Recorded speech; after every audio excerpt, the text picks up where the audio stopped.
আমরা যখন কাউকে মন থেকে ভালোবাসি তখন তার জন্য নিজের পুরো পৃথিবীটা উৎসর্গ করে দিতেও দ্বিধা করি না।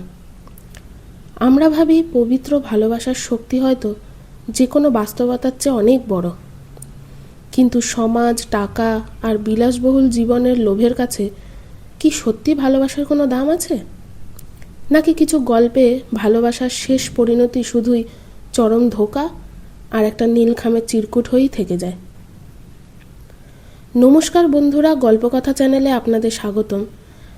আজকের গল্প নীলখাম। আকাশ এক দৃষ্টে অবনীর দিকে তাকিয়ে বসে আছে, কিন্তু অবনী তার ফোনের স্ক্রিনে ব্যস্ত, অনবরত কাউকে টাইপ করছে। আকাশ কফি অর্ডার দিল, অবনীর সেই দিকেও কোনো খেয়াল করল না। আকাশ হঠাৎ অবনীর হাত ধরতে গেলে অবনী বিরক্তি প্রকাশ করে হাতটা সরিয়ে নিল এবং ব্যাগ গুছিয়ে সেখান থেকে উঠে চলে গেল। আকাশ একাই কিছুক্ষণ কফি শপে বসে থাকলো। সে অবনীর বিরক্তির প্রকাশ করার কারণ বুঝতেই পারল না। আকাশ ভাবল সে হয়তো নিজের কেরিয়ার নিয়ে চিন্তিত, কিন্তু সত্যিটা ছিল সম্পূর্ণ অন্য কিছু। সময়ের সাথে সাথে অবনীর ব্যস্ততা বাড়ছিল, আর আকাশের সাথে তার দূরত্বটাও। দেখা করা, ফোনে কথা বলা, সব কিছুই আস্তে আস্তে কমে যাচ্ছিল। আকাশ খুব ভালো ছবি আঁকত, খুব সরল এবং স্ট্রাগলিং চিত্রশিল্পী ছিল।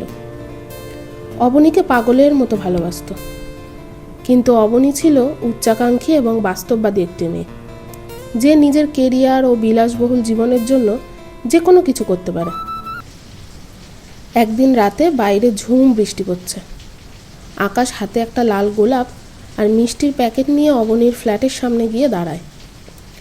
অবনীকে অনেকবার সে ফোনও করে, কিন্তু কোনো উত্তর না পেয়ে সে দরজার দিকে এগিয়ে যায়।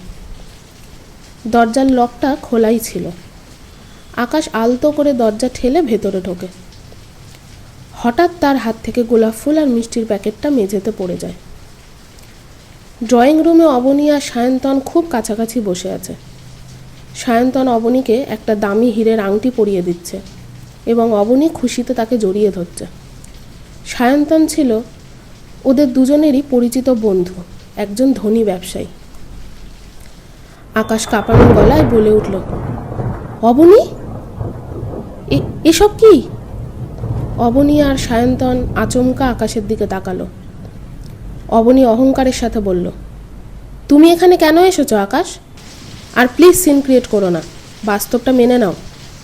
তোমার ওই সস্তা রং তুলি আর ভাঙা স্টুডিও দিয়ে আমার স্বপ্ন পূরণ হবে না। সায়ন্তন আমাকে খুব ভালোবাসে, আর ওই আমাকে বিলাসবহুল জীবন দিতে পারবে, যা তুমি 7 জন্মেও পারবে না। সো প্লিজ লিভ নাও। আকাশ বৃষ্টিতে ভিজতে ভিজতে তখনই সেখান থেকে চলে আসে। রাস্তা দিয়ে হাঁটতে হাঁটতে তার চোখ দিয়ে জলের ফোঁটা পড়তে থাকে।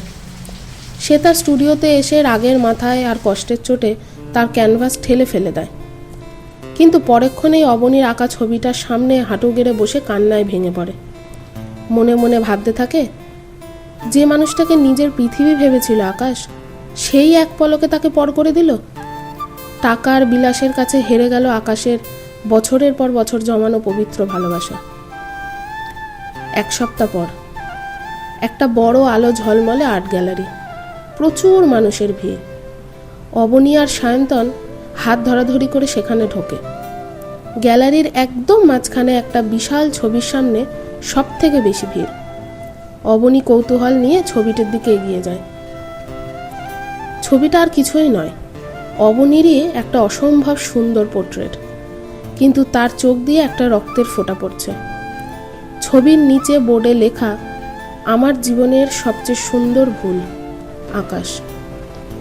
ঠিক সেই সময় আর্ট গ্যালারির ম্যানেজার অবনীর হাতে একটা নীল রঙের খাম এনে দেয়।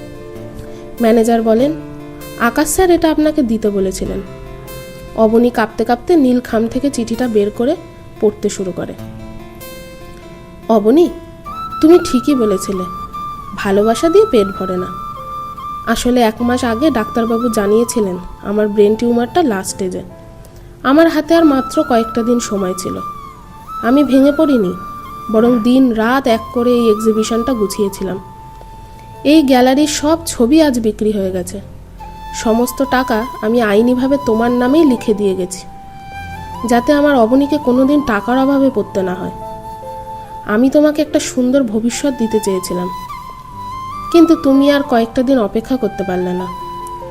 হয়তো আমার নীরবতাকে তুমি অবহেলা ভেবেছিলে, অথচ আমি প্রতিটা মুহূর্তে শুধু তোমার ভবিষ্যতের কথাই ভেবেছি। ভালো থেকো, সায়ন্তনের সঙ্গে সুখে থেকো।